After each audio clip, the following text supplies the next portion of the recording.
I found men's lubricant in my wife's bag. I didn't make a fuss, I just secretly replaced it with super glue. What happened next? You know how they say hindsight is 20/20? Well, let me tell you something. Sometimes foresight can be pretty damn clear, too. Especially when your gut's been screaming at you for months that something's off. But did I listen? Hell no. I was too busy being the good husband, the trusting fool, the guy who actually believed his wife when she said she was working late for the 4th time that week. It was a Tuesday night, which should have been my first red flag because nothing good ever happens on a Tuesday. I was sprawled on our king-sized bed, the one we'd picked out together at that overpriced furniture store where the salesman had the audacity to suggest we'd make beautiful memories on it. Yeah. Well, turns out Marissa was making memories, all right, just not with me. I was drifting in that weird half-asleep state where you're not quite unconscious, but your brain's already started playing those bizarre pre-dream movies when I heard the shower kick on again. This was her second shower of the day, which struck me as odd because Marissa wasn't exactly what you'd call a cleanliness freak. Don't get me wrong, she wasn't gross or anything, but she was more of a shower every other day, unless I'm going somewhere important kind of woman. So, 2 showers in one day. My subconscious filed that away under things that make you go. The water was still running when something caught my eye. Her handbag sitting on the chair by our dresser, looking like it had exploded. The thing was unzipped, and half its contents were spilling out onto the floor like some kind of suburban crime scene. Lip gloss, receipts, hair ties, and what looked like half they's travel size sections scattered across our hardwood floor. Now, I'm not usually the type to go rifling through my wife's purse. That's like the cardinal sin of marriage, right up there with leaving the toilet seat up and forgetting anniversaries, but the mess was bothering me, and I figured I'd be the considerate husband and clean it up before she came out and started stress cleaning at midnight like she sometimes did when work got crazy. So, there I was, playing Good Samaritan, picking up tampons and breath mints, and wondering why women need 17 different lip products that all look exactly the same when my hand brushed against something that definitely didn't belong in the normal wife stuff category. It was small, cool to the touch, and had that sleek metal feeling that screamed expensive and purposeful. I pulled it out and held it up to the lamplight. A silver tube, maybe 4 and long, with this minimalist design that looked like something Apple would make if they got into the personal lubricant business. The whole thing was covered in Japanese characters, bold and black against the silver metal. It looked expensive, the kind of thing you don't just pick up at the local CVS between buying milk and cough drops. My first thought was medical. Maybe she had some kind of issue she was embarrassed to talk about.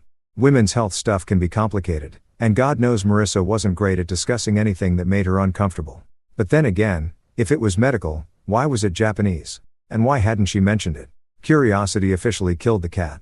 I grabbed my phone and opened up the camera to scan the text. Google Translate is a beautiful thing when you're sitting in your bedroom at 11:30 at night, questioning everything you thought you knew about your marriage. The translation hit my screen and I swear I felt my blood temperature drop about 10 degrees. Premium men's personal lubricant, long-lasting formula. Men's lubricant, not women's, not couples, men's. And it wasn't new.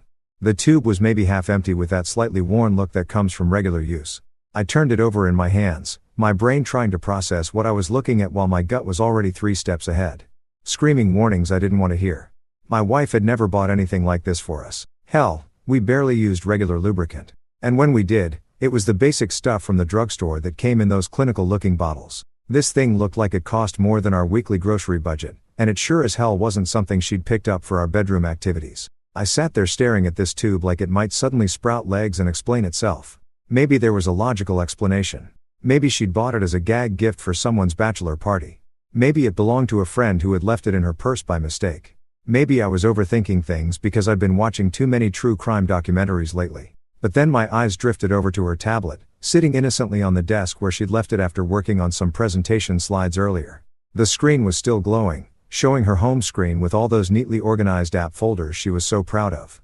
Everything had cute little names like fun stuff and work tools and groceries. Wait, groceries? I'd never seen Marissa use a grocery app in my life. The woman who made me drive to 3 different stores because she insisted on getting the good brand of everything suddenly had a grocery folder on her tablet.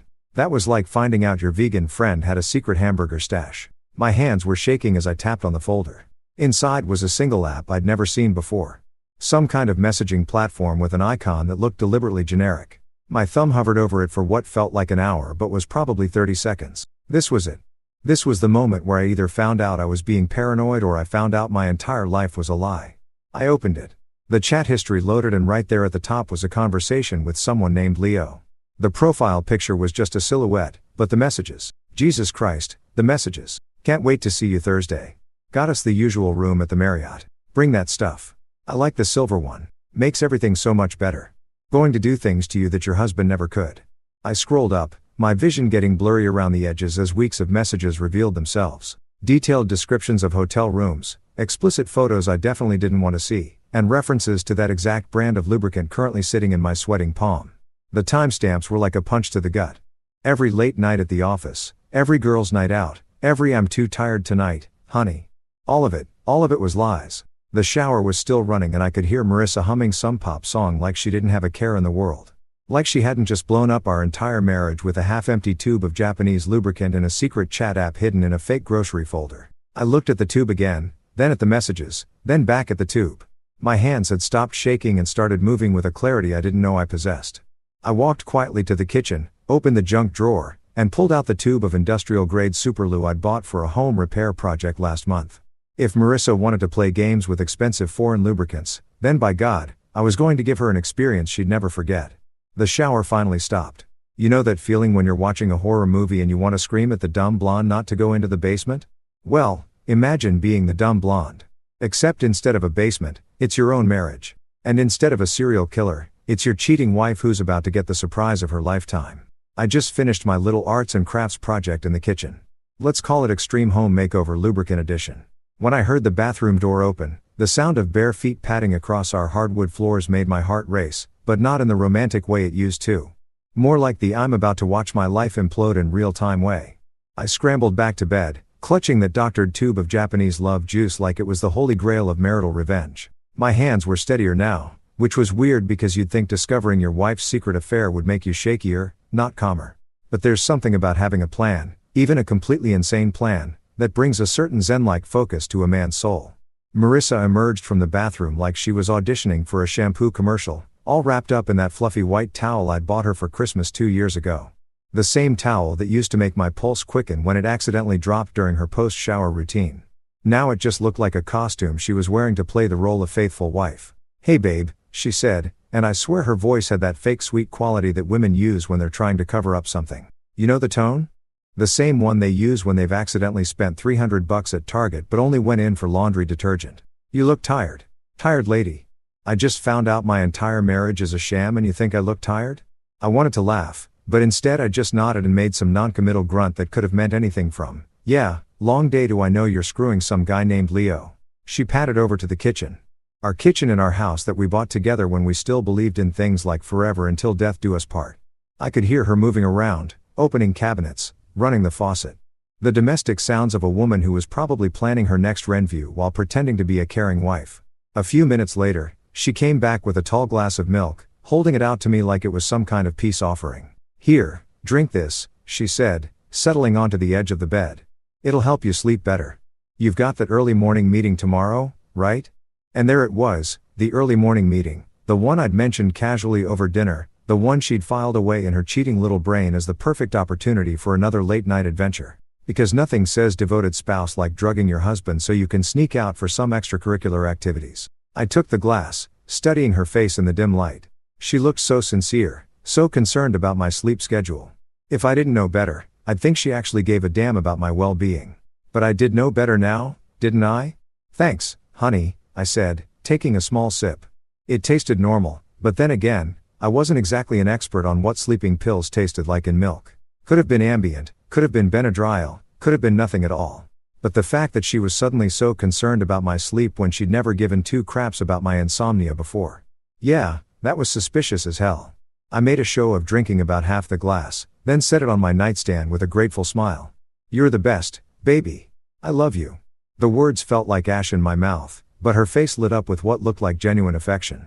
That was the part that really got to me. Not just that she was cheating, but that she could look at me with those loving eyes while planning to slip out and get busy with some photographer named Leo. "I love you, too," she whispered, leaning over to kiss my forehead like I was a sick child instead of the husband she was about to betray again. She climbed into bed beside me, and I could feel the warmth of her body through that towel. Once upon a time, that would have been my cue to make a move, to pull her close and show her how much I missed her during those long days at the office. Now it just felt like lying next to a stranger wearing my wife's skin. "Get some rest," she murmured, already turning away from me. "You need your energy for tomorrow." Oh, the irony. She was worried about my energy levels while planning to spend half the night burning calories with Mr. Photography. I wanted to ask her if Leo knew she was drugging her husband, if that was part of their kinky little game, but instead I just mumbled something about being grateful and closed my eyes. The next hour was probably the longest 60 minutes of my life. I lay there listening to her breathing, waiting for it to settle into that deep, even rhythm that meant she thought I was out cold. Every few minutes, I'd let out a little snore or shift positions, really selling the whole heavily sedated husband performance. She was good. I'll give her that. She waited a full hour before making her move, probably making sure whatever she'd slipped me had enough time to kick in. I felt the mattress shift as she carefully climbed out of bed, moving with the stealth of someone who'd done this dance before. I cracked one eye open just enough to see her silhouette in the darkness. She'd traded the towel for a black dress, the sexy one she usually saved for our anniversary dinners. She was putting on makeup at the vanity, applying lipstick with the kind of care you reserve for special occasions. At exactly 12:45 a.m., I heard the soft click of our front door opening. Then the faint sound of voices in the hallway outside our apartment. My heart was pounding so loud I was sure the neighbors could hear it through the walls. I gave her exactly 20 seconds, long enough to think she was in the clear, but not long enough for them to disappear entirely. Then I slipped out of bed, grabbed my robe, and crept toward the door like some kind of suburban ninja. The hallway was dimly lit, but I could see them at the far end near the elevator. Marissa was pressed against the wall, and some tall guy had his hands on either side of her face, kissing her like she was the last woman on earth. Even from a distance, I could see he was everything I wasn't. Tall, muscular, probably 10 years younger than me. So, this was Leo. This was the man my wife thought was worth throwing away 15 years of marriage for. They broke apart and I heard her whisper something that made him laugh. Then, they were walking toward the stairs, probably heading up to his place or maybe down to a car. Either way, they were moving with the confidence of people who thought they'd pulled off the perfect crime. I waited until I heard the stairwell door close, then made my decision. The same clarity that had guided me in the kitchen was back, telling me exactly what I needed to do. I was going to follow them. After all, a man deserves to see exactly what he's losing, right? Let me tell you something about following your cheating wife through your own apartment building at 1 o'clock in the morning. It's like being the star of the world's most depressing reality show. Keeping Up with the Adulterers, coming to a streaming service near you, featuring yours truly as the clueless husband who's about to get a front row seat to his own personal howl. I crept down the hallway like some kind of discount private investigator, my bare feet silent on the carpet that we'd all chipped in to replace last year during the building's community improvement phase. Funny how community improvement doesn't cover preventing your neighbors from screwing your wife. But I guess that's not really a maintenance issue, is it? The stairwell door was still swinging slightly when I reached it, which meant they hadn't gone far. I pressed my ear against the cold metal, listening for footsteps, voices, anything that would tell me which direction they'd gone. That's when I heard it, a soft thud from somewhere above me, followed by what sounded like muffled laughter. They were going up to the 4th floor, which was interesting because as far as I knew, we didn't know anyone on the 4th floor. But then again, apparently there were a lot of things about my wife's social circle that I didn't know. I eased the door open and started climbing, keeping to the outer edge of each step because that's where they're less likely to creak. Don't ask me how I knew that. Probably too many episodes of Criminal Minds during those nights when Marissa claimed she was too tired for anything but sleep. The 4th floor hallway was identical to ours, except everything was flipped like a mirror image. Same beige walls, same industrial carpet, same fluorescent lighting that made everyone look like they were dying of consumption. I could hear voices coming from apartment 4C, which was directly above our spare bedroom. How's that for cosmic irony? The guy my wife was cheating with lived right above us, probably listening to us argue about whose turn it was to take out the trash while planning his next romantic rendezvous with my supposedly devoted spouse. I pressed myself against the wall next to 4C, feeling like a character in some low-budget thriller where the budget was so tight they couldn't afford actual sets. The door was cheap hollow core construction, the kind that lets you hear everything from a normal conversation to a sneeze to apparently the sound of your marriage dissolving in real time. I can't believe you live right above him, Marissa was saying. And I could hear the excitement in her voice. The same tone she used to use when we'd sneak away for weekend trips back when she still pretended to find me exciting. Makes it more fun, doesn't it? This was Leo's voice. Deep, confident with just a hint of an accent I couldn't place. Probably European. Women always go crazy for European guys. Like having a different passport automatically makes you better in bed. God, yes. Sometimes I can hear him watching TV down there and I just think about you up here waiting for me. I wanted to vomit or punch something or both. Instead, I just stood there like a masochist, listening to my wife discuss how much she enjoyed the geographic convenience of cheating on me. Did you bring what I asked for? Leo's voice again, closer to the door now. Of course. I could practically hear her smiling. I brought what you like. The good stuff. The good stuff. My specially modified tube of Japanese lubricant, now featuring the kind of industrial adhesive that could probably hold a space shuttle together. I had to bite my lip to keep from laughing out loud. There was some rustling, probably Marissa digging through her purse, followed by what sounded like someone opening a tube.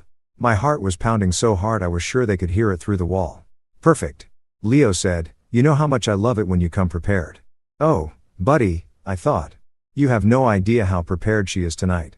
I heard footsteps moving away from the door, deeper into the apartment. The voices became muffled, but I could still make out the general tone. Playful, flirtatious, building toward what they thought was going to be another successful night of adultery. I pressed my ear harder against the door, straining to hear what was coming next. Part of me wanted to kick the door down and confront them right then and there to see the look on their faces when they realized their little secret was out. But the other part of me, the part that had carefully replaced the contents of that tube, wanted to wait and see how this played out. The apartment went quiet for a few minutes, which probably meant they were getting down to business. I imagined Leo lying back on whatever cheap furniture he had in there, probably feeling pretty damn pleased with himself for landing a married woman who lived one floor down and brought her own supplies. Then I heard Marissa's voice. "Just relax. This is going to be amazing." Famous last words. Sweetheart. For about 30 seconds, there was nothing but the kind of sounds you'd expect from two people who thought they were about to have the time of their lives. Some movement, some heavy breathing, the general audio backdrop of two adults about to discover that karma has a really twisted sense of humor. Then everything changed. "What the?" Leo's voice, sharp and confused. "Wait, something's wrong," Marissa said. And I could hear the first note of panic creeping in. "What did you do?" Leo again, his voice rising. "What the hell did you put on me? I don't understand." Marissa sounded genuinely confused, which would have been funny if it wasn't so pathetic. "It's the same stuff as always. The silver tube, the Japanese brand you like." "Well, something's wrong with it. I can't. We can't. Oh God, we're stuck." And there it was. The moment I've been waiting for. The sweet sound of two cheaters realizing that their night of passion had turned into a medical emergency. I pressed my face against the door, grinning like a psychopath, listening to their panic escalate. "Don't pull," Marissa hissed. "You're making it worse." "How can I not pull? We're literally glued together." "That's impossible. It's lubricant, not glue." "Oh, my sweet, stupid wife. If only you knew how wrong you were." The next few minutes were like listening to the world's most satisfying comedy show. They tried everything. Water from the kitchen sink, soap from the bathroom, even what sounded like cooking oil. Nothing worked. The industrial-grade superlube was doing exactly what it was designed to do. Create a permanent bond between two surfaces. In this case, those surfaces happened to be my cheating wife and her boyfriend. "We need to call someone," Leo said, his voice tight with pain and embarrassment. "Call who? What are we supposed to say?" "I don't know. A doctor? An ambulance? Oh God, this is humiliating." "You ain't seen nothing yet, honey." After about 40 minutes of increasingly desperate attempts to separate themselves, they finally admitted defeat. I heard Leo make the call. "Yes, we need an ambulance. It's hard to explain. We're kind of stuck together." I decided that was my cue to leave. After all, I didn't want to be standing in the hallway when the paramedics showed up. That would be awkward for everyone involved. But as I headed back toward the stairs, I couldn't help but smile. Phase 1 was complete. Sometimes the universe has a sense of humor that's so twisted, so perfectly calibrated to deliver maximum irony that you almost have to believe in some kind of cosmic justice. Because there I was, padding back down to my apartment in my bathrobe, listening to the muffled sounds of panic from 4C, feeling like I'd just witnessed the greatest act of divine intervention since Moses parted the Red Sea. I slipped back into my apartment and positioned myself in the hallway right by our front door where I had the perfect vantage point to watch the show. Our peephole gave me a fisheye view of the elevator and most of the hallway, which meant I was about to get front row seats to what was undoubtedly going to be the most entertaining medical emergency in the history of our building. The sounds from upstairs had escalated from whispered panic to full-blown crisis mode. I could hear Leo's voice through the ceiling now, getting louder and more desperate with each passing minute. "This isn't working. Nothing's working." "Stop yelling," Marissa hissed back. But even her whisper was loud enough to carry through the thin walls. "The neighbors are going to hear." "Oh, honey." The neighbors were definitely going to hear and see and probably record everything on their phones because this was 2024 and nothing stayed private anymore. Especially not when it involved two naked people glued together like some kind of pornographic arts and crafts project. I heard footsteps in the hallway above, then the sound of Leo's door opening.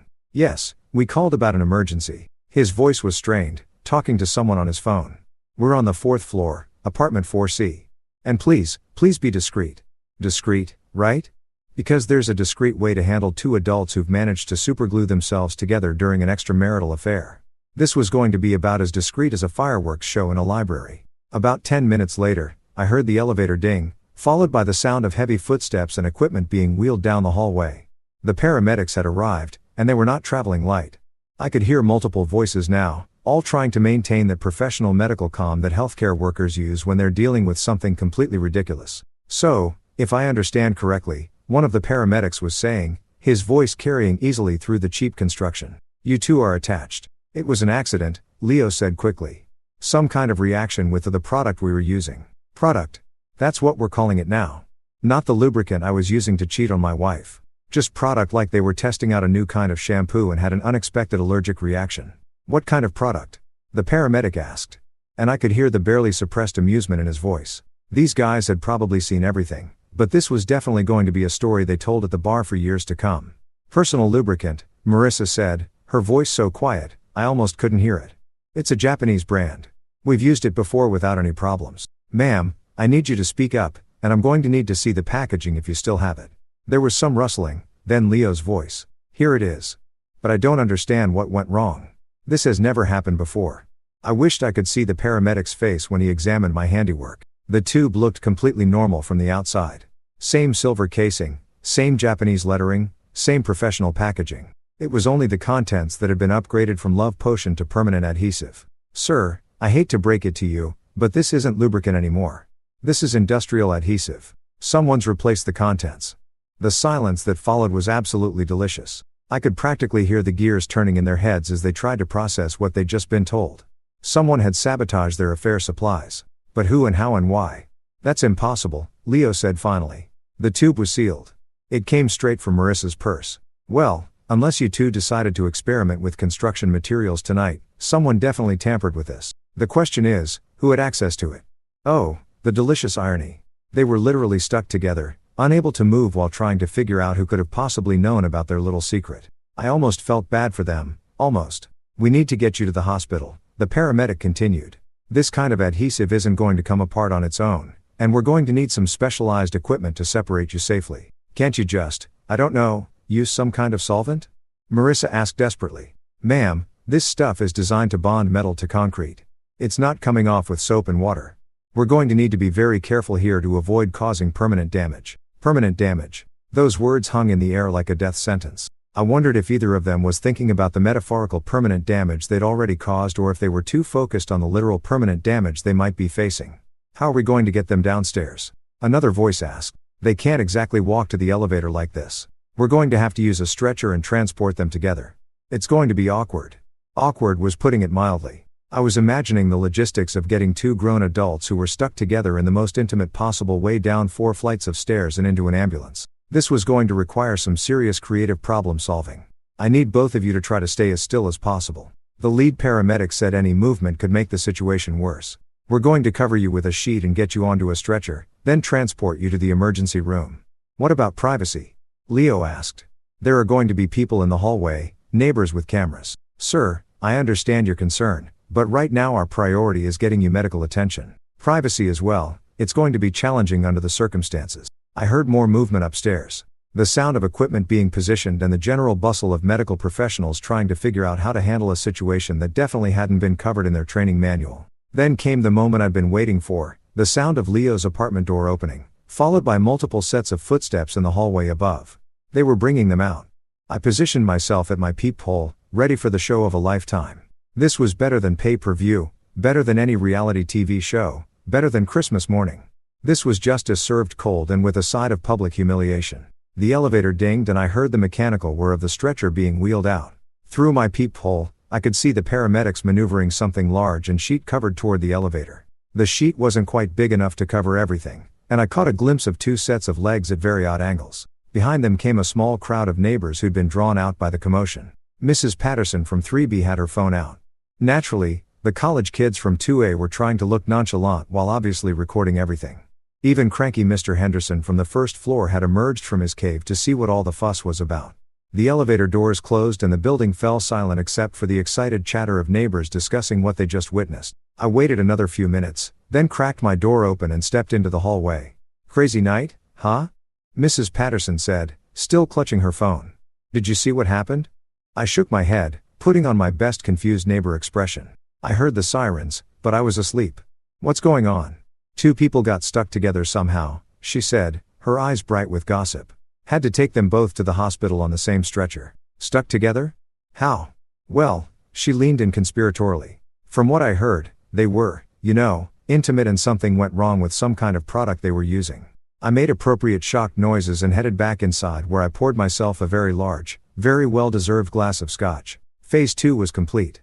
You know what they say about the walk of shame?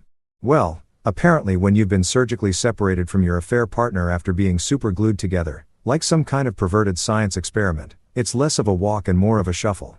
A very careful, very painful shuffle that makes you look like you've been hit by a truck driven by karma herself. I was sitting at our kitchen table the next morning, sipping my coffee, and reading the news on my tablet like any normal husband whose wife hadn't spent the night glued to another man's anatomy. When I heard the key in the lock, it was around 10:30 a.m., which meant they'd been at the hospital for roughly 9 hours. 9 hours of what I could only imagine was the most humiliating medical experience in the history of emergency medicine.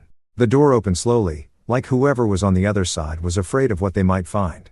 Or maybe they were just moving carefully because every step probably felt like walking on broken glass. Either way, it was Marissa who appeared first. And Jesus Christ, she looked like she'd been through a blender. Her hair was a disaster. That perfectly styled look from last night had been replaced by something that screamed, I've been in a hospital bed for 9 hours trying to explain to medical professionals why I'm attached to a man who isn't my husband. Her makeup was completely gone, leaving her face pale and drawn with dark circles under her eyes that made her look like she'd aged about 10 years overnight.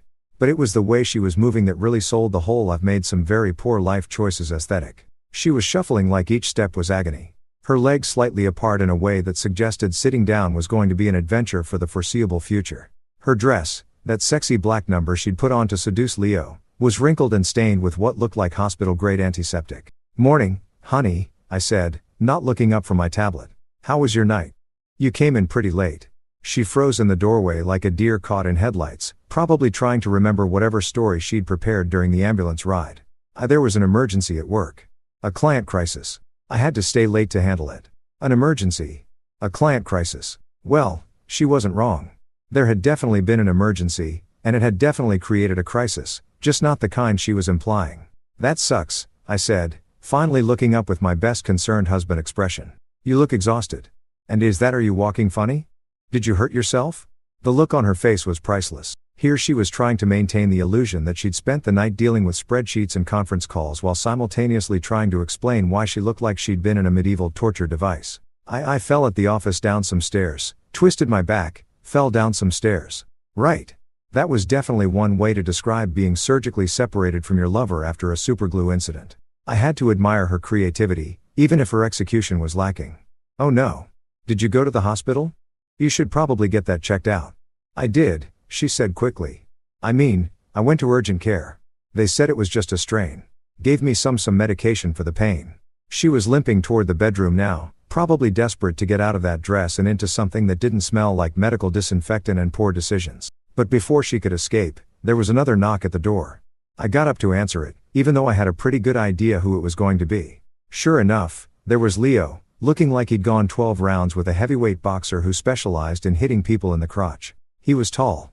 I'll give him that. Probably 6'2" with the kind of lean muscle that comes from regular gym sessions and a metabolism that hasn't been destroyed by 15 years of marriage and stress eating. His hair was dark and messy in that carefully casual way that takes about an hour to achieve.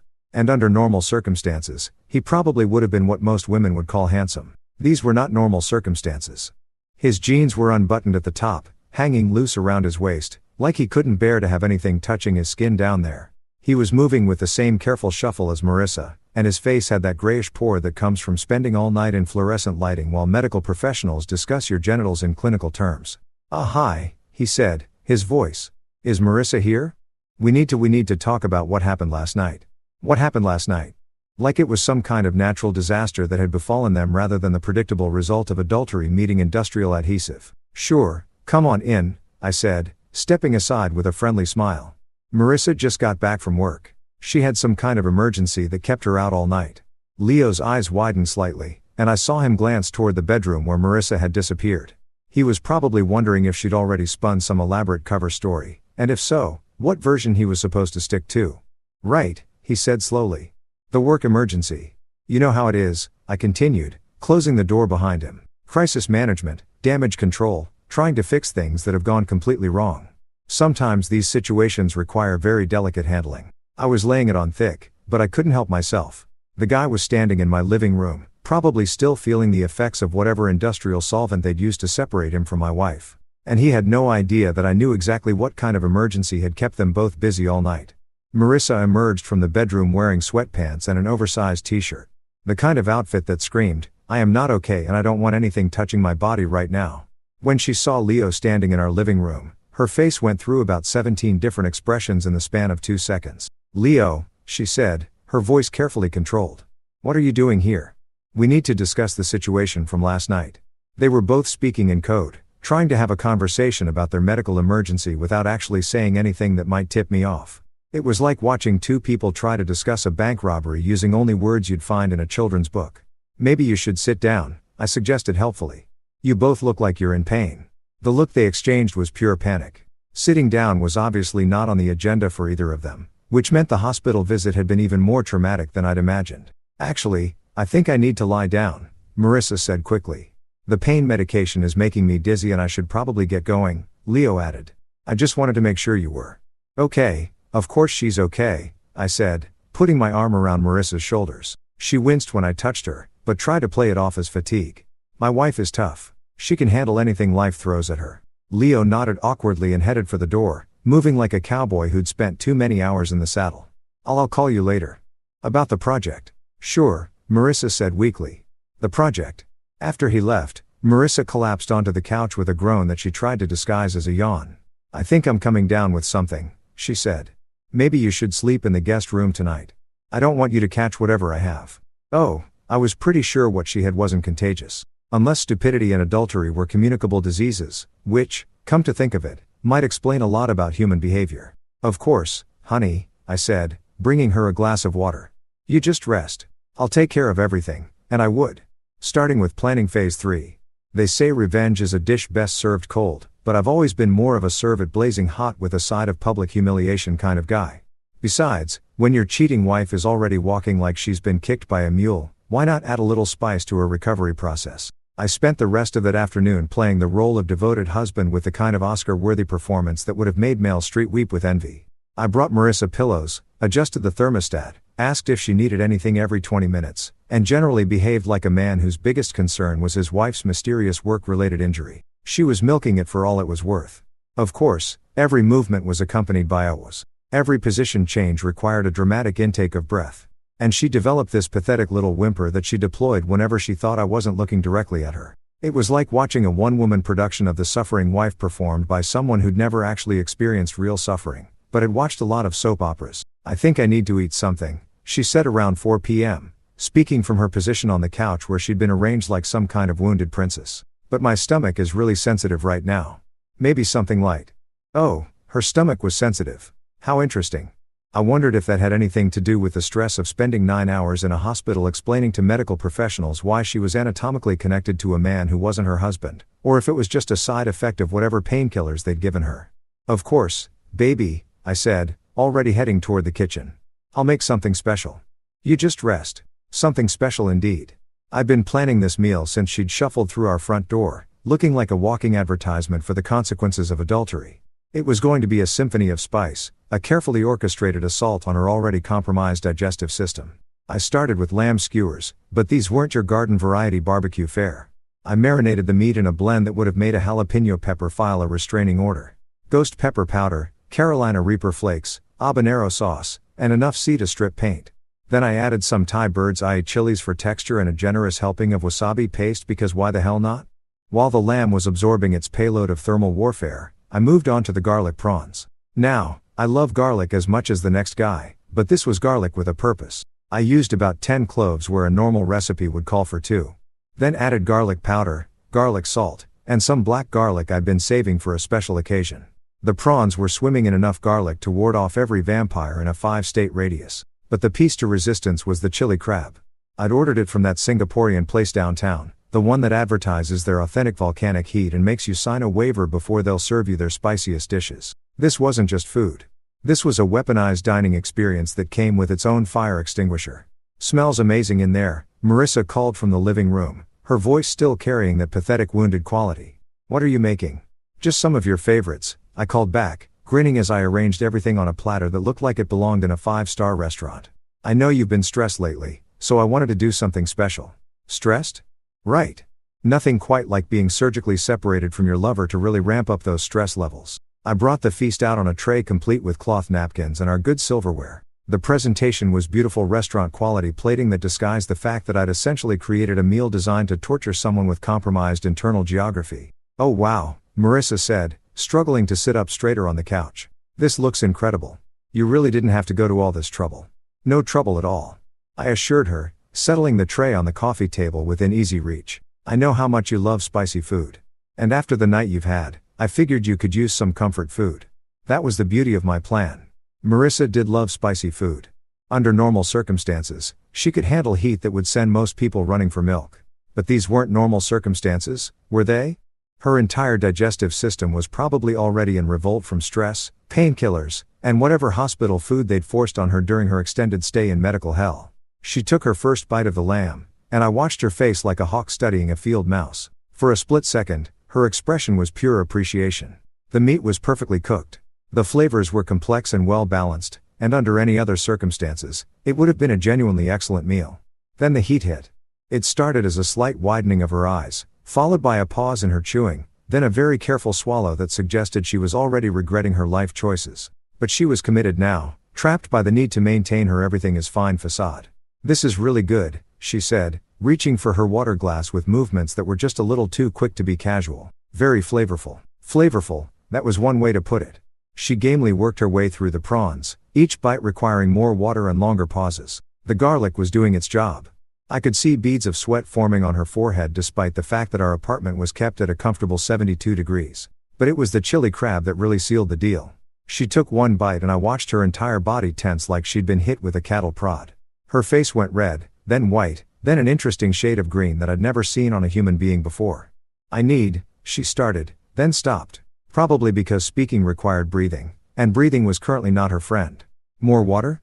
I asked helpfully, already refilling her glass. "The crab is pretty intense. I probably should have warned you," she nodded desperately, downing the entire glass in 3 gulps. But the damage was done.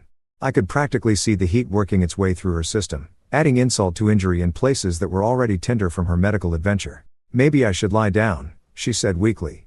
"I think the medication is interacting with the food." "Of course," I said, all concern and sympathy. "You should probably get some rest. I'll clean up here." She struggled to her feet, moving even more carefully than before, and shuffled toward the bedroom like a woman walking through a minefield. Every step looked like agony, and I had to bite the inside of my cheek to keep from smiling. As she disappeared down the hallway, I heard my phone buzz with a text message. It was from my buddy Rick, who worked at the hospital. "Dude, you're not going to believe the case that came into the ER last night. 2 people glued together during sex. Had to bring in a specialist to separate them. Funniest I've ever seen." I typed back, "No way.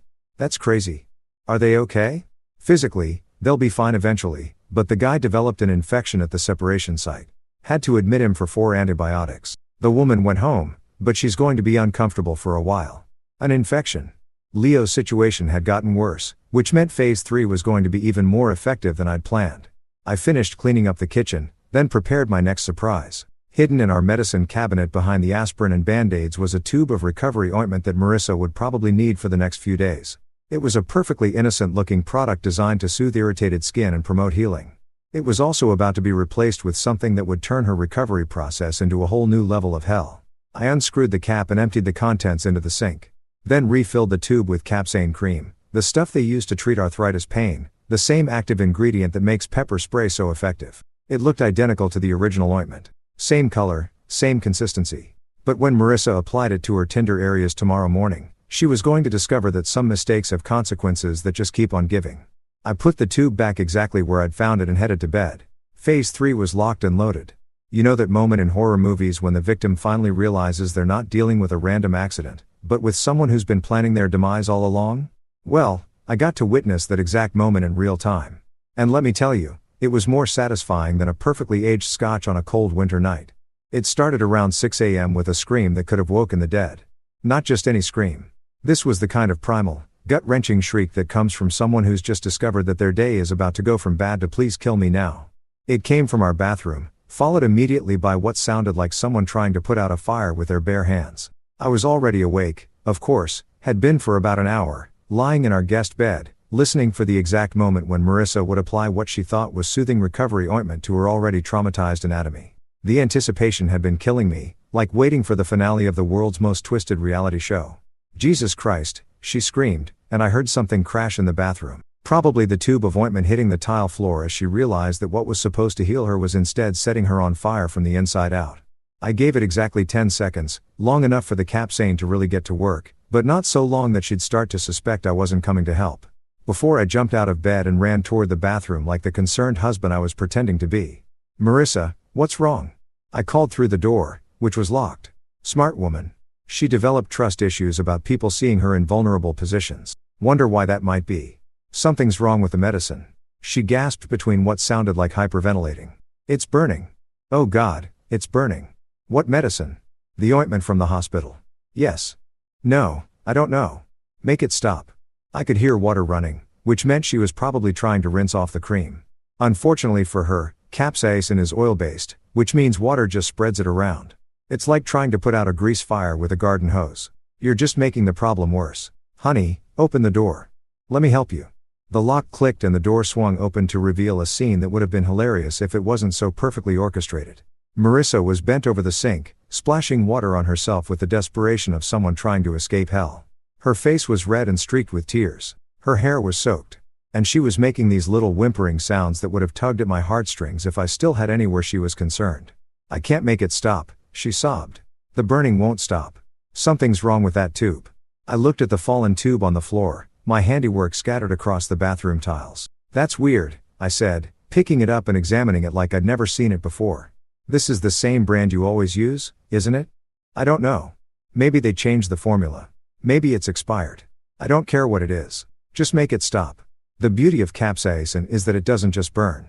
It creates this deep penetrating heat that feels like it's coming from inside your bones. And once it gets on sensitive tissue, especially tissue that's already been traumatized by, say, emergency medical separation procedures, it turns into the kind of pain that makes you question every decision you've ever made.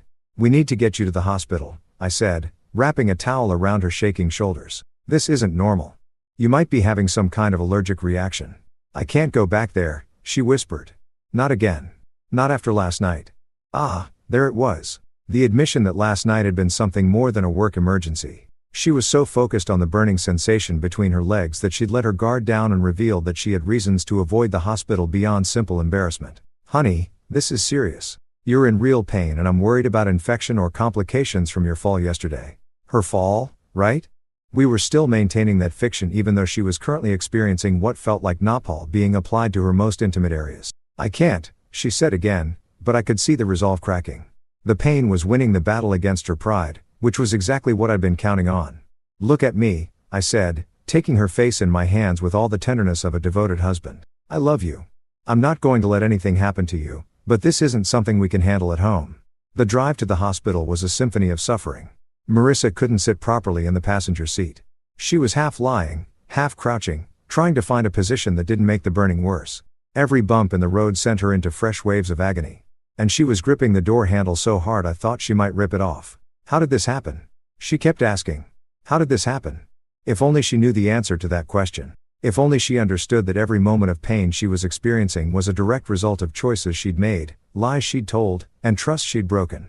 But that level of self-awareness was probably beyond her capabilities right now. We pulled up to the emergency room entrance, the same one she'd been wheeled out of less than 12 hours earlier, still attached to her lover, like some kind of pornographic Siamese twin. The irony wasn't lost on me, and I had to suppress a smile as I helped her out of the car. The triage nurse took one look at Marissa's condition and immediately escalated her to a private room.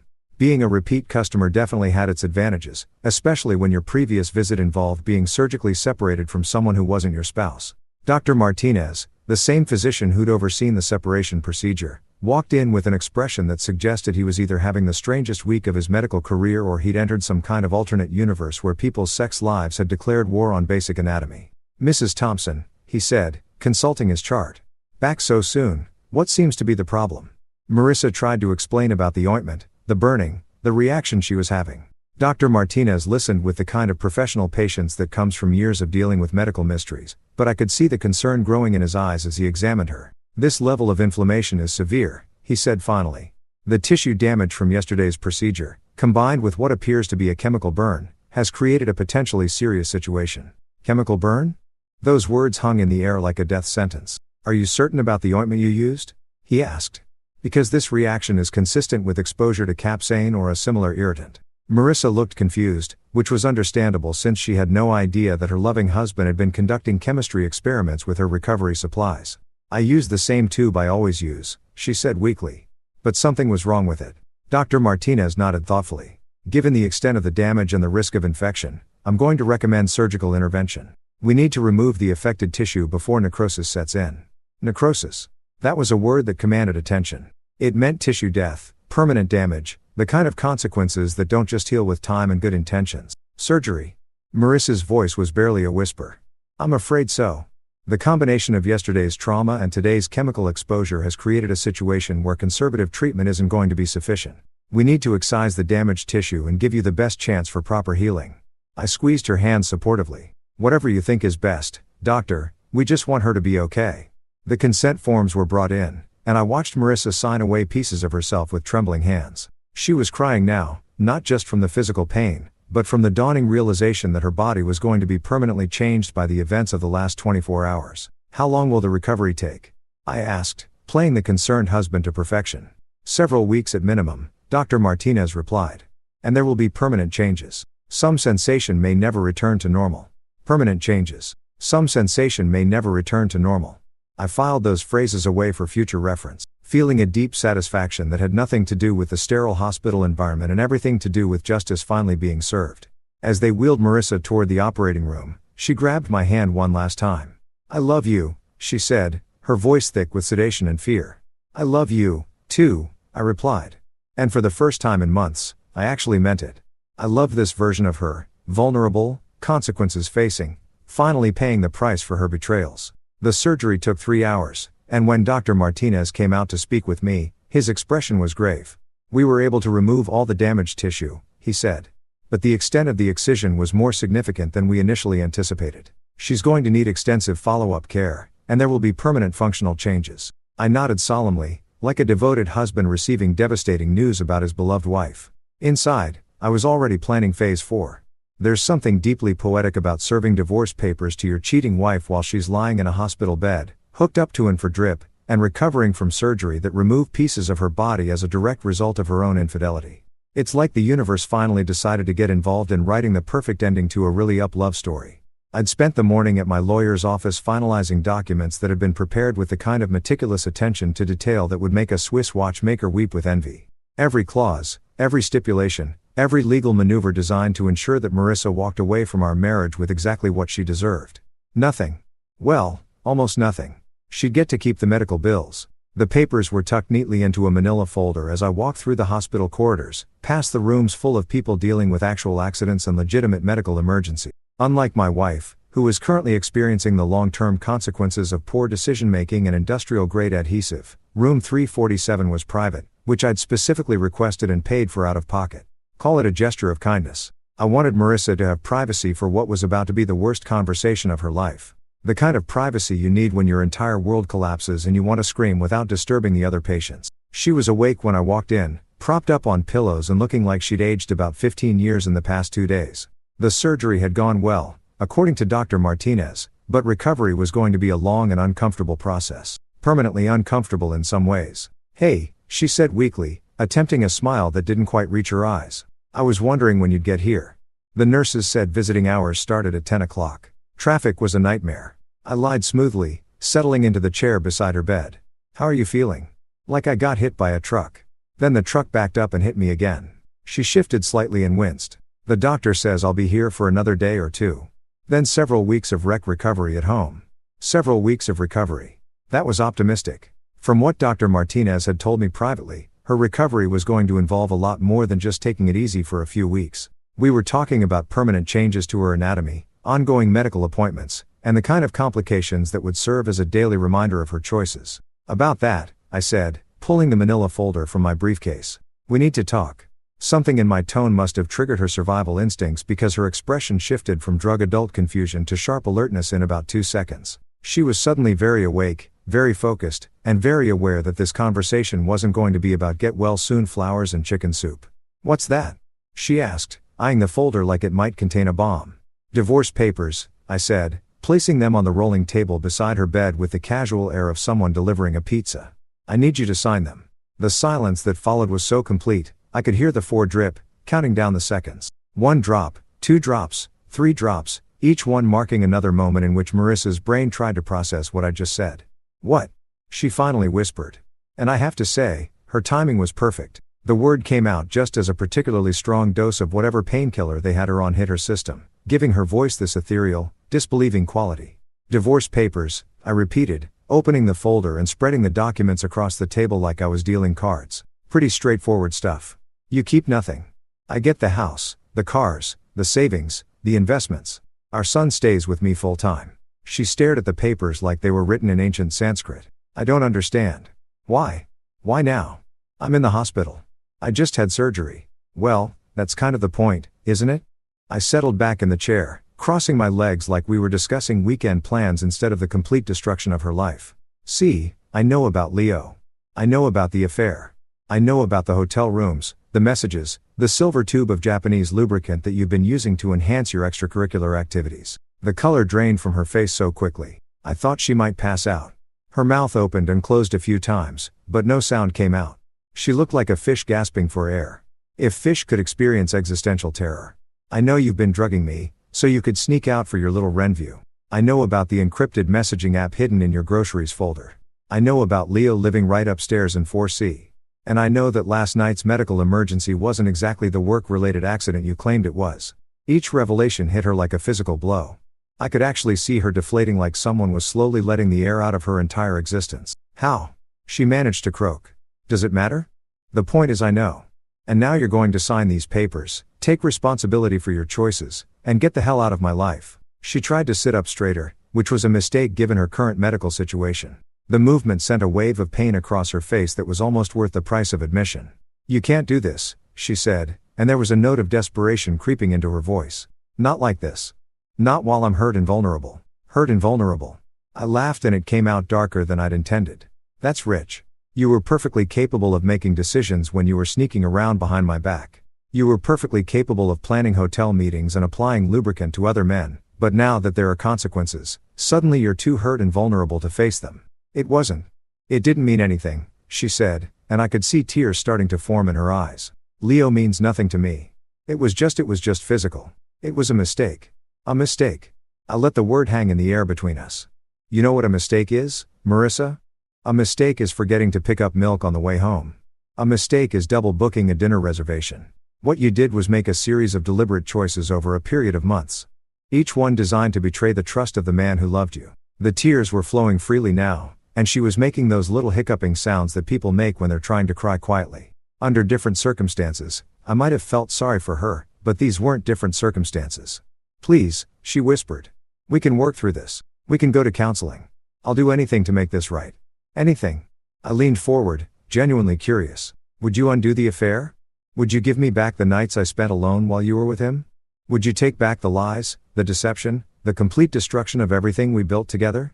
She opened her mouth to answer, but I held up a hand to stop her. "Because if you can't do any of that, and we both know you can't, then there's nothing to work through. There's just cleanup." I stood up and moved the papers closer to her bed. "Sign them, Marissa. Accept that this is over and try to maintain some dignity in how it ends." She stared at the papers for a long moment, then looked up at me with something that might have been hope. "What about our son? You can't keep him from his mother. Watch me." I pulled out my phone and showed her the screen. "I've got video of you and Leo being wheeled out of the building on the same stretcher.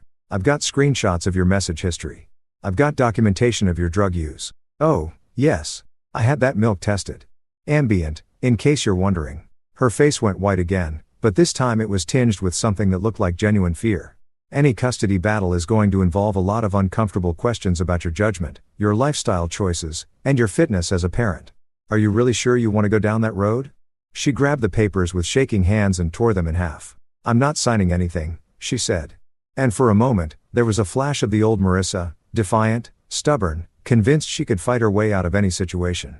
You want a divorce? Fine, but I'm not going to just roll over and let you take everything. I smiled and pulled another set of papers from my briefcase. I was hoping you'd say that. What's that? Plan BC, if you won't sign the generous settlement I'm offering, we go to court.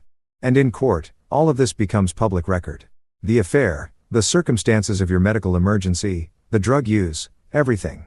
Is that really what you want? She stared at the second set of papers, and I could see the exact moment when she realized she was completely there was no way out, no clever legal maneuver, no last-minute rescue, just the cold, hard reality of consequences finally catching up to choices. But instead of accepting defeat gracefully, she did something I didn't expect. She started to laugh. Not happy laughter, the kind of broken, hysterical laughter that people make when their sanity finally gives up and goes home. It started as a giggle, then built into full-blown cackles that echoed off the hospital room walls. You think you've won, she said between gasps. You think you're so smart, so clever, but you have no idea what you've done. Enlighten me. Leo isn't going anywhere. Even if we get divorced, even if you take everything, he'll still be there. And there are others, too. Do you really think he was the first? Do you really think this was some kind of isolated incident? The words hit me like a slap across the face, but I kept my expression neutral. Others, oh, honey, she said, and her voice was pure poison now. You have no idea how long this has been going on. Leo was just the most recent, the most convenient. But there have been others, lots of others. And there it was, the final revelation that turned my carefully planned revenge from a surgical strike into something much more comprehensive. I looked at my broken, hospitalized, soon-to-be ex-wife and realized that phase 4 was going to be much more extensive than I'd originally planned. There's something deeply poetic about serving divorce papers to your cheating wife while she's lying in a hospital bed, hooked up to and for drip, and recovering from surgery that removed pieces of her body as a direct result of her own infidelity. It's like the universe finally decided to get involved in writing the perfect ending to a really up love story. I'd spent the morning at my lawyer's office finalizing documents that had been prepared with the kind of meticulous attention to detail that would make a Swiss watchmaker weep with envy. Every clause, every stipulation, every legal maneuver designed to ensure that Marissa walked away from our marriage with exactly what she deserved. Nothing. Well, almost nothing. She'd get to keep the medical bills.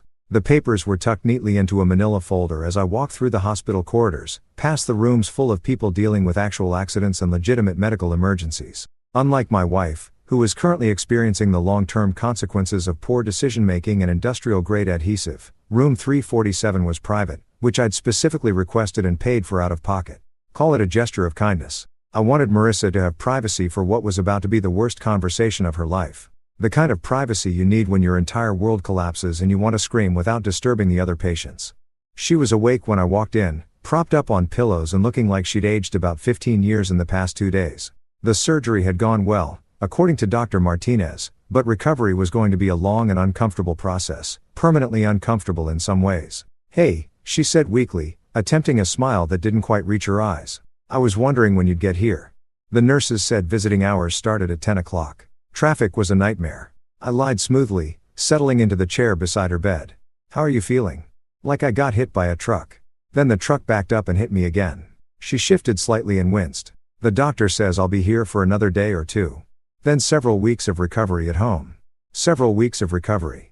That was optimistic from what Dr. Martinez had told me privately. Her recovery was going to involve a lot more than just taking it easy for a few weeks. We were talking about permanent changes to her anatomy, ongoing medical appointments, and the kind of complications that would serve as a daily reminder of her choices. About that, I said, pulling the manila folder from my briefcase. We need to talk. Something in my tone must have triggered her survival instincts because her expression shifted from drug-adult confusion to sharp alertness in about 2 seconds. She was suddenly very awake, very focused, and very aware that this conversation wasn't going to be about get-well-soon flowers and chicken soup. What's that? She asked, eyeing the folder like it might contain a bomb. Divorce papers, I said, placing them on the rolling table beside her bed with the casual air of someone delivering a pizza. I need you to sign them. The silence that followed was so complete, I could hear the 4 drip, counting down the seconds. 1 drop, 2 drops, 3 drops, each one marking another moment in which Marissa's brain tried to process what I just said. What? She finally whispered. And I have to say, her timing was perfect. The word came out just as a particularly strong dose of whatever painkiller they had her on hit her system, giving her voice this ethereal, disbelieving quality. Divorce papers, I repeated, opening the folder and spreading the documents across the table like I was dealing cards. Pretty straightforward stuff. You keep nothing. I get the house, the cars, the savings, the investments. Our son stays with me full time. She stared at the papers like they were written in ancient Sanskrit. I don't understand. Why? Why now? I'm in the hospital. I just had surgery. Well, that's kind of the point, isn't it? I settled back in the chair, crossing my legs like we were discussing weekend plans instead of the complete destruction of her life. See, I know about Leo. I know about the affair. I know about the hotel rooms, the messages, the silver tube of Japanese lubricant that you've been using to enhance your extracurricular activities. The color drained from her face so quickly I thought she might pass out. Her mouth opened and closed a few times, but no sound came out. She looked like a fish gasping for air. If fish could experience existential terror. I know you've been drugging me, so you could sneak out for your little Renview. I know about the encrypted messaging app hidden in your groceries folder. I know about Leo living right upstairs in 4C. And I know that last night's medical emergency wasn't exactly the work-related accident you claimed it was. Each revelation hit her like a physical blow. I could actually see her deflating like someone was slowly letting the air out of her entire existence. How? She managed to croak. Does it matter? The point is I know. And now you're going to sign these papers, take responsibility for your choices, and get the hell out of my life. She tried to sit up straighter, which was a mistake given her current medical situation. The movement sent a wave of pain across her face that was almost worth the price of admission. You can't do this, she said, and there was a note of desperation creeping into her voice. Not like this.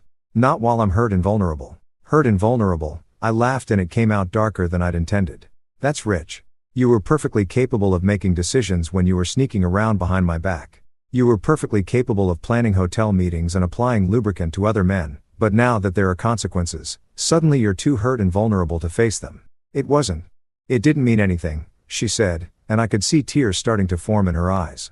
Leo means nothing to me. It was just physical. It was a mistake. A mistake. I let the word hang in the air between us. You know what a mistake is, Marissa? A mistake is forgetting to pick up milk on the way home. A mistake is double booking a dinner reservation. What you did was make a series of deliberate choices over a period of months. Each one designed to betray the trust of the man who loved you. The tears were flowing freely now, and she was making those little hiccuping sounds that people make when they're trying to cry quietly. Under different circumstances, I might have felt sorry for her, but these weren't different circumstances. Please, she whispered. We can work through this. We can go to counseling. I'll do anything to make this right. Anything. I leaned forward, genuinely curious. Would you undo the affair? Would you give me back the nights I spent alone while you were with him? Would you take back the lies, the deception, the complete destruction of everything we built together? She opened her mouth to answer, but I held up a hand to stop her. Because if you can't do any of that, and we both know you can't, then there's nothing to work through. There's just cleanup. I stood up and moved the papers closer to her bed. Sign them, Marissa. Accept that this is over and try to maintain some dignity in how it ends. She stared at the papers for a long moment, then looked up at me with something that might have been hope. What about our son? You can't keep him from his mother. Watch me. I pulled out my phone and showed her the screen. I've got video of you and Leo being wheeled out of the building on the same stretcher. I've got screenshots of your message history. I've got documentation of your drug use. Oh, yes. I had that milk tested. Ambient, in case you're wondering. Her face went white again, but this time it was tinged with something that looked like genuine fear. Any custody battle is going to involve a lot of uncomfortable questions about your judgment, your lifestyle choices, and your fitness as a parent. Are you really sure you want to go down that road? She grabbed the papers with shaking hands and tore them in half. I'm not signing anything, she said. And for a moment, there was a flash of the old Marissa, defiant, stubborn, convinced she could fight her way out of any situation. You want a divorce? Fine, but I'm not going to just roll over and let you take everything. I smiled and pulled another set of papers from my briefcase. I was hoping you'd say that. What's that? Plan B. C, if you won't sign the generous settlement I'm offering, we go to court. And in court, all of this becomes public record. The affair, the circumstances of your medical emergency, the drug use, everything. Is that really what you want? She stared at the second set of papers, and I could see the exact moment when she realized she was completely there was no way out, no clever legal maneuver, no last-minute rescue, just the cold, hard reality of consequences finally catching up to choices. But instead of accepting defeat gracefully, she did something I didn't expect. She started to laugh. Not happy laughter, the kind of broken, hysterical laughter that people make when their sanity finally gives up and goes home. It started as a giggle, then built into full-blown cackles that echoed off the hospital room walls. "You think you've won," she said between gasps. "You think you're so smart, so clever, but you have no idea what you've done. Enlighten me. Leo isn't going anywhere. Even if we get divorced, even if you take everything, he'll still be there. And there are others, too. Do you really think he was the first? Do you really think this was some kind of isolated incident?"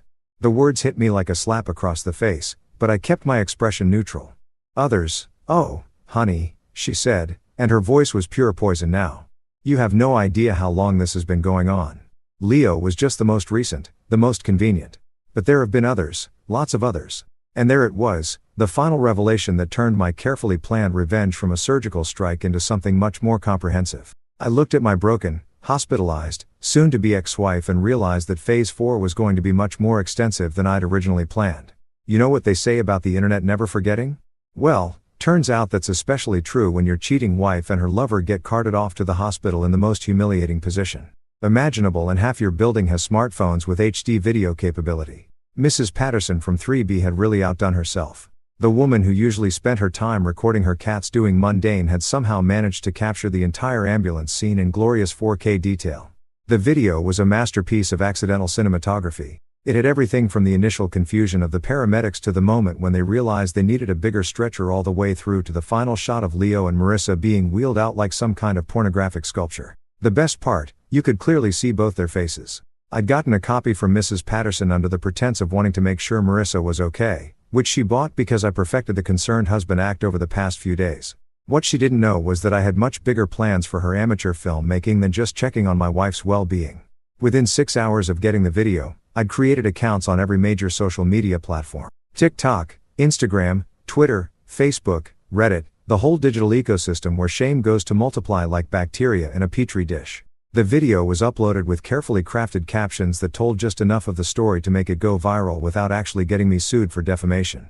"When cheating goes horribly wrong" was the caption that really took off. Simple, direct, and guaranteed to make people hit the share button faster than you could say karma's the internet, as it turns out, has an endless appetite for watching other people's lives implode in spectacular fashion. Within 12 hours, the video had been viewed over 500,000 times. By day 2, it was trending on 3 different platforms. By day 3, it had spawned reaction videos, compilation clips, and even a few remix versions set to popular songs. But the real magic happened when people started recognizing them. "Holy, that's Leo from Flex Fitness" was one of the first comments that got my attention. Apparently, Leo was some kind of Instagram fitness influencer with a decent following who marketed himself as a relationship coach and lifestyle guru. The irony was so thick you could cut it with a knife. Within hours, someone had doxed him completely. His full name, his gym, his Instagram account, his business website, everything laid bare for the internet to examine and judge. And judge they did. His gym fired him before the week was out. Apparently, being internet famous for getting glued to a married woman during an affair wasn't the kind of publicity they were looking for. His Instagram account got flooded with comments ranging from helpful suggestions about better lubricant choices to detailed descriptions of what people thought should happen to cheaters. But Leo's public execution was nothing compared to what happened to Marissa. Someone recognized her from the parent-teacher conferences at our son's school. Another person knew her from her book club. A third identified her from the local yoga studio where she'd been a regular for years. Once her identity was out there, it spread like wildfire through our social circles. Her phone started ringing constantly. Reporters, bloggers, random internet strangers who'd somehow gotten her number. She'd made the mistake of keeping all her social media accounts public, which meant everyone could see her carefully curated life of perfect wife and mother posts going back years. The contrast between her online persona and the reality of what everyone had just witnessed was comedy gold for the internet trolls. They started posting side-by-side comparisons. Marissa's Instagram post about date night with my amazing husband next to a screenshot from the ambulance video. Her Facebook post about loyalty and trust in marriage paired with a still frame of her being wheeled away attached to another man. Her friends started distancing themselves one by one. The book club mysteriously had scheduling conflicts every time she tried to join their meetings. The yoga studio suddenly couldn't find her membership in their system. Even the grocery store cashiers started giving her looks that could freeze hell. But the real masterpiece came when I discovered something that made Leo's affair look like amateur hour.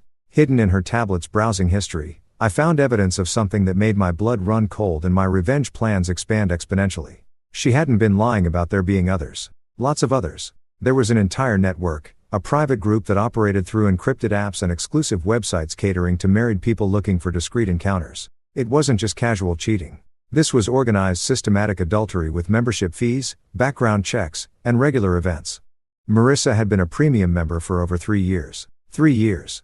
The evidence was all there. Hotel receipts, membership confirmations, even reviews she'd written about other members. She'd been living a completely double life, and I'd been too stupid and trusting to see it. But now I saw everything, and more importantly, I had documentation of everything. I printed out every piece of evidence, organized it into a comprehensive file, and walked straight to the police station. Not because adultery was illegal. It's not, unfortunately, but because the network itself was involved in some activities that definitely crossed legal lines. Tax evasion, for starters. The membership fees weren't being reported as income by the organizers. Then there was the prostitution angle. Some members were paying others for services, which made it a commercial operation. And the real kicker, several members were using company credit cards and expense accounts to fund their activities, which meant embezzlement and fraud. Detective Morrison listened to my story with the expression of someone who'd thought he'd seen everything, but was rapidly discovering he was wrong. When I finished laying out the evidence, he just sat there for a moment, shaking his head. "This is going to bring down a lot of people," he said finally. "Good," I replied. "It should." Within a week, the investigation had expanded to include the FBI. Apparently, the network operated across state lines, which made it federal jurisdiction. Assets were frozen, arrests were made, and suddenly Marissa wasn't just dealing with public humiliation. She was looking at potential criminal charges. The local news picked up the story, and our little suburban scandal became a cautionary tale about modern marriage and digital infidelity. Marissa's picture was on the evening news. Identified as a key figure in a multi-state adultery ring. She stopped leaving the house entirely, stopped answering her phone, stopped responding to emails or texts. She'd become a prisoner in our own home, afraid to face a world that now knew exactly who she really was. And Leo, he disappeared entirely, skipped town, closed his social media accounts, vanished like he never existed. Smart move, actually. The internet has a long memory. But it gets distracted easily if you remove yourself from the equation. But Marissa couldn't disappear. She had too many connections, too many responsibilities, too much evidence tying her to everything. She was trapped, and she knew it. Phase 4 was exceeding all expectations. 3 weeks later, Leo made the mistake of coming back. I was sitting in my living room enjoying my morning coffee and the kind of peaceful silence that comes from having a house to yourself when I heard the familiar sound of raised voices from the front yard. Through the window, I could see Leo standing on our porch, gesticulating wildly at Marissa, who was blocking the doorway like she was protecting Fort Knox instead of our suburban hole. The guy looked like he'd been living rough, unshaven, clothes wrinkled. That desperate edge that comes from having your entire life implode on social media. Apparently, disappearing hadn't worked out as well as he'd hoped. The internet may have a short attention span, but debt collectors and angry gym owners have much longer memories. "You owe me 20 grand, he was shouting loud enough for the neighbors to hear. "Medical bills, lost income, legal fees. This is all your fault." Marissa's voice was sharp and bitter when she replied. "My fault. You're the one who suggested using that stuff in the first place. I didn't tell you to bring goddamn superglue." There it was. The admission I'd been waiting for. Even better, Mrs. Patterson was already on her balcony with her phone out, probably live streaming the whole thing. Some people never learn. The argument escalated quickly from there. Leo shoved past Marissa into the house and she followed him, their voices carrying through the thin walls as they continued their blame game inside our home. My home technically, since the divorce papers had finally gone through. I could hear them moving around upstairs, probably in what used to be our bedroom. Leo's voice was getting louder, more aggressive, while Marissa was fighting back with the kind of vicious anger that comes from having nothing left to lose. Then I heard the slap, then the crash, then more shouting, followed by what sounded like furniture being thrown around. I waited exactly 5 minutes before calling my contact at the police department. "Hey, Detective Morrison. Yeah, it's happening again. Same address. Domestic disturbance, possible assault. You might want to send a couple units." The police arrived just as Leo came stumbling out of the house, clutching his face where Marissa had apparently connected with something heavy. She followed him onto the porch, screaming obscenities that would have made a sailor blush. That's when Leo made his second mistake of the day. He shoved her. Marissa went down hard on the concrete steps, and that's when the officers decided they'd seen enough. Leo was in handcuffs before he could explain that he was just trying to collect money he was owed. Marissa was cuffed 30 seconds later when she tried to attack the officers who were arresting her meal ticket. The beautiful thing about having a criminal investigation already open is that any new charges get added to the existing case file. Leo's assault charge became part of the larger fraud investigation. Marissa's disorderly conduct and resisting arrest joined her embezzlement charges. By the time the dust settled, they were both looking at serious jail time. The custody hearing was scheduled for the following week, but it turned out to be a formality. When one parent is in county lockup awaiting trial, and the other parent has documentation proving systematic fraud and infidelity, family court judges tend to make decisions pretty quickly. I walked out of that courthouse with full custody, the house, the cars, and a clean slate. Our son was staying with my sister during the proceedings, blissfully unaware that his mother had destroyed her own life through a combination of stupidity and greed. That night, I sat in my quiet house with a glass of 20-year-old scotch, listening to the absence of lies, manipulation, and betrayal. The place actually felt like a home again instead of a crime scene. My phone buzzed with a text from Detective Morrison. Case closed. Both defendants plead guilty. Marissa got 18 months. Leo got 2 years. Thought you'd want to know. I deleted the message and poured myself another drink. Sometimes justice isn't blind. Sometimes it just takes a little help seeing clearly.